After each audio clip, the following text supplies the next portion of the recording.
અધિકારીઓ સામે આકરું વલણ અપનાવ્યું છે? આજે આપણે જોયું કે જ્યારે સુનાવણી થઈ ત્યારે કોર્ટે પહેલાં સરકારને પૂછ્યું, પછી કોર્પોરેશનના વકીલ સાહેબે આખી એફિડેવિટમાં દેખાડ્યું અને નામદાર કોર્ટના તારીખ 27/5/2024ના હુકમની પાલનની અવગણના કરીને એફિડેવિટમાં કોઈ જ ઉલ્લેખ બહુ વિગતવાર નહોતા કે કયા કયા કોમ્પ્લાયન્સ નથી, અને હાઈકોર્ટે જે 27/5ના ઓર્ડરમાં ડિરેક્શન આપી હતી એના કોમ્પ્લાયન્સમાં માત્ર કરસરી જવાબ હતો. એટલે કોર્ટે બહુ વેધક પ્રશ્ન પૂછ્યો કે તમે ખાલી સામાન્ય 6-7 કર્મચારીને સસ્પેન્ડ કરી અને મ્યુનિસિપલ કમિશનરને શા માટે છાવરો છો? સરકારે એડવોકેટ જનરલ થ્રુ તેના જવાબમાં ચોક્કસ કીધું કે સીટના રિપોર્ટની રાહ જોઈએ છીએ. પરંતુ કોર્ટનો વેધક પ્રશ્ન એ હતો કે જ્યારે એફિડેવિટ પર બધા કોર્પોરેશનના મ્યુનિસિપલ કમિશનરો એવું કહે છે કે અમે આ પ્રકારની કોઈ જ વોચ રાખતા નહોતા, અમારી ડ્યુટીમાં જે ફરજો આવે છે તે અમે બીજાને કન્વર્ટ કરીને મોકલી દીધી છે, ટીપીઓની જવાબદારી થાય છે, તો એક શહેરના મ્યુનિસિપલ કમિશનર તરીકેની પોતાની ફરજોની અવગણના થઈ છે તો શા માટે એને હજી સસ્પેન્ડ નથી કર્યા? તે સૌથી અગત્યનો પ્રશ્ન હતો. બીજો અગત્યનો પ્રશ્ન એ હતો કે જ્યારે સરકારે આગલી મુદતે એટલે કે 27/5 એમ કીધેલું કે 3 દિવસમાં ઇન્ટ્રીમ રિપોર્ટ અને 10 દિવસમાં ફાઇનલ રિપોર્ટ, તો શા માટે તમારે વધારે સમય જોઈએ છે? નો ડાઉટ આ બધું જ કહેતા કોર્ટે અત્યારે 20મી સુધીનો સમય સરકારે જે સીટને આપ્યો છે તે પણ નોંધ્યું, અને તેમ છતાં 13મીએ શું પ્રોગ્રેસ છે. એટલે કોર્ટની જે સેન્સિટિવિટી છે આખા પ્રશ્ન માટે કે આટલો મોટો કાંડ થઈ ગયો છે, આટલા લોકોએ જીવ ગુમાવ્યો છે, તમે યુટ્યુબમાં જોશો તો જજ સાહેબના ચહેરા પર જે દુઃખ અને એંગ્વિશ હતા એ બહુ સુસ્પષ્ટ છે. કોઈ પણ માણસ, કારણ કે જજો પણ આખરે માણસ જ છે, કોઈ પણ માણસને હચમચાવી મૂકે તેવી ઘટનામાં સરકાર તરફથી પબ્લિકના પૈસે જ આવા ઓફિસરોને છાવરવાનો પ્રયત્ન હોય તો એ કોઈ પણ કોર્ટ સાખી ન લે.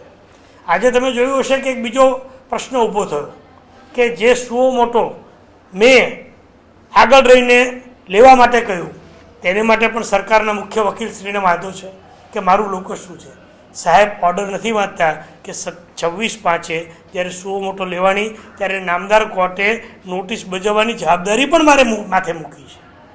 પાછળથી કોર્ટે અન્ય વકીલને સુઓ મોટો તૈયાર કરવાની જવાબદારી સોંપી, પણ એનાથી એક મોટા ઇન્સ્ટિટ્યૂટ તરીકે ગુજરાત હાઈકોર્ટ એડવોકેટ એસોસિએશન જેવા અગત્યના ઇન્સ્ટિટ્યૂટ તરફથી કોર્ટને મદદ કેમ ના કરી શકાય તેનો ખુલાસો કર્યા વગર આવા વાંધા સરકારના મુખ્ય વકીલ લે એ પ્રશ્ન જ દેખાડે છે કે સરકાર કશું ઢાંકવા માંગે છે. એ લોકોએ તો ખરેખર ઇન્વાઇટ કરવા જોઈએ. એ લોકોએ તો રાજકોટ બહારના વકીલોને પણ ઇન્વાઇટ કરવા જોઈએ કે તમને જે લોકો ત્યાં સાક્ષી છે ને અત્યારે આગળ આવતા બીવે છે. તમે વિચાર કરો, આપણે પાસાની મેટર જોતા હોઈએ છીએ કે બહુ મોટા ગુનેગારથી લોકો બીતા હોય એટલે એની સામે પાસા થાય, તો શું સરકારી અધિકારીઓથી પબ્લિક ડરે છે? એવું વાતાવરણ છે કે નથી આવી શકતા સાક્ષીઓ? મારી માહિતી મુજબ 70 જણા જે ગેમિંગ ઝોનમાં હતા, જેના કહેવાતા સર્ટિફિકેટ બધા લીધા છે, એ સિવાય 200થી 300 માણસો કરતાં વધારે લોકો ત્યાં હાજર હતા. કેમ બચેલા સાક્ષીઓ આગળ આવતા ડરે છે? આ કોઈ ગુંડાઓ સામે નથી બોલવાનું.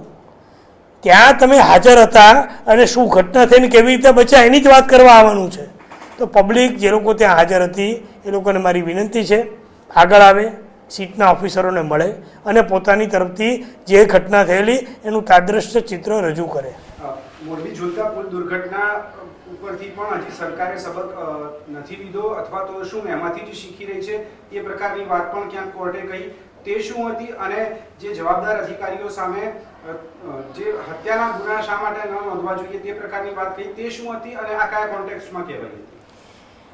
આપ જોઈ શકો છો કે કોર્ટે કાયદાની મર્યાદામાં કામ કરવાનું હોય છે, પણ મેં આગળ કીધું એમ જજ પણ માણસ હોય છે. આજે તમે કોઈ પણ વ્યક્તિ, મનુષ્યની સેન્સિટિવિટીને ટચ કરો, તમે એક પછી એક દુર્ઘટના થતી જાય છે, માત્ર સમય લેવા સિવાય કશું કરતા નથી.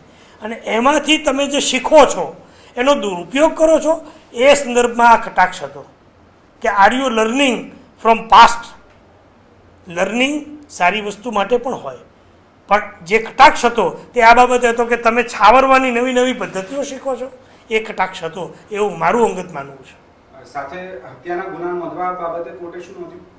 કોર્ટે બહુ સ્પષ્ટ કીધું કે ચાલો ત્યાં અકસ્માત થયો આગ લાગવાનો, પણ આ અકસ્માત થતાં પહેલાં જેની કાયદાકીય જવાબદારી હતી કે કોઈ પણ ગેરકાયદેસર સ્ટ્રક્ચર ઊભું થાય તો જે તપાસ કર્યા કરવાની જરૂર હોય કે કોઈ પણ સ્ટ્રક્ચર ઊભું થાય અને એની કોઈ પરમિશન ના હોય, એ જે ડ્યુટીમાં જે લોકોએ ચૂક કરી છે એની સામે શા માટે 302ની કલમ ઉમેરીને કાર્યવાહી ના કરવી જોઈએ? કારણ કે તમારા શહેરમાં તમે જે મ્યુનિસિપલ કમિશનર છો, તમે જ્યાં પોલીસ કમિશનરોને બધા છો, ત્યાં જે લોકો કાયદાનું ભંગ કરે છે એની સામે આંખ આડા કાન કરી અને તમે પબ્લિકની લાઈફ જોખમમાં મૂકો છો, તો તમારી સામે શા માટે ખૂનની કલમ લગાડવી ના જોઈએ તેવો કોર્ટનો પ્રશ્ન હતો.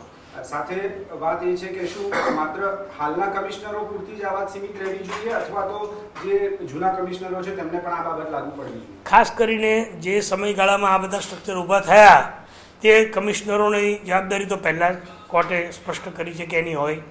બીજું, હાલના કમિશનરો પણ આ ઘટના સિવાયની અન્ય જગ્યાએ પણ જો ડેરિલેક્શન ઓફ ડ્યુટી કરશે, આ સતત પ્રક્રિયા છે સાહેબ, કે તમે જે પોસ્ટ પર છો જે તારીખથી એ તારીખથી પહેલે દિવસે તમે કંઈ નથી જાણવાના, પણ તમે કેટલા દિવસમાં તમારા શહેરમાં શું ચાલી રહ્યું છે ગેરકાયદેસર એની કાર્યવાહી કરો છો, તમે કેટલા એક્ટિવ છો, તમે કેવી રીતે કાયદાનું પાલન થાય એને માટે કેટલા એક્ટિવ છો, એ બધું જ હવે ભવિષ્યમાં પણ કોર્ટો જોશે જ.